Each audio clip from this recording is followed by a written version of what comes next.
বানাবো আলু বিরিয়ানি। সর্ষের তেল গরম করে এর মধ্যে দিয়ে দিচ্ছি জিরে ফোড়ন, তারপর দিয়ে দেব আদা রসুন বাটা।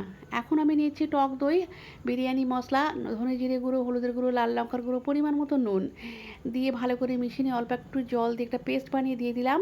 এখন আমি এর মধ্যে দিয়ে দেব আলুটা দিয়ে ভালো করে কষিয়ে নিয়ে ঢাকনা দিয়ে দেবো। এই যে দেখুন ভালো করে কষিয়ে নিলাম, কষিয়ে নিয়ে ঢাকনা দিয়ে দেবো। ঢাকনা দিয়েছি। এখন ঢাকনা খুলে ফিরে এসেছি, তারপর দিয়ে দিচ্ছি বানিয়ে রাখা ভাতটা আমি ভালো করে ছড়িয়ে দেবো।